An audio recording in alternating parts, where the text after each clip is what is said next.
Tabia za matajiri, siri za mafanikio. Let me ask you something real quick. Kwa nini watu wawili wenye umri mmoja, elimu karibu sawa, mazingira sawa, mmoja anageuka kuwa tajiri wa kutisha, mwingine anasota miaka yote? It's not luck, bro. Ni tabia. Tabia ndogo ndogo ambazo zinaonekana hazina uzito, lakini zinatengeneza tofauti kubwa ya maisha. Leo nataka nikufungulie siri ambazo matajiri hawasemi kwenye kamera. Nilikutana na mtu mmoja miaka kadhaa iliyopita, tajiri kimya, sio wale wa kupiga kelele. Tukaongea kwa kama dakika 10 tu, na sentence moja aliyoisema ilinibadilisha kabisa. Akasema, umasikini sio adui, tabia zako ndio adui. Nikabaki kimya. Nikagundua kumbe wealth haianzi kwenye bank account, inaanzia kwenye habits unazozirudia kila siku. Na leo nataka nikushirikishe zile tabia 5 ambazo nilizijaribu mwenyewe na maisha yangu yakageuka kutoka struggling, focused, results. Tabia za matajiri. Tabia ya kuwaza long term, sio leo tu. Matajiri hawajishughulishi na vitu vya papo hapo. Wanajiuliza, hii tabia ninayoifanya leo itaniletea nini miaka 2 ijayo? Maskini wanasema, acha nifurahie sasa. Matajiri wanasema, acha nijenge sasa. Ukitaka kuwa kwenye ligi yao, focus on long-term gains, not short dopamine. 2. Tabia ya kusoma na kujifunza kila siku, not gossip, not TikTok trash. Wanasoma vitabu, kusikiliza podcasts, kutafuta mentors. Rich minds grow daily. Poor minds entertain themselves daily.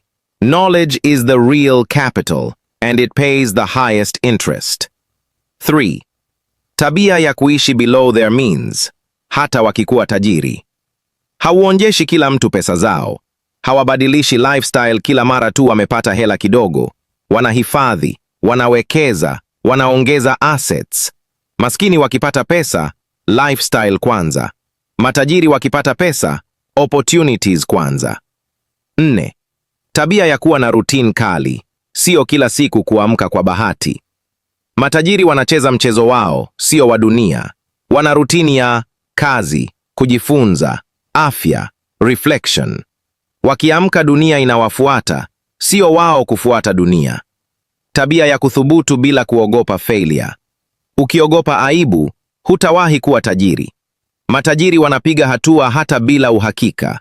Wanajua failure ni tuition fee ya maisha. Maskini wanasema, nikifail watu watanicheka. Matajiri wanasema, nikifail nitaongezeka ujuzi. Your future is hidden behind your fears. Ukiangalia maisha yako vizuri, utagundua kuwa sio kwamba umekosa nafasi, umekosa tabia zinazofungua hizo nafasi. Na kama somo hili limekugusa hata kidogo, basi kuna kitu ndani yako kinasema, I'm ready for the next level.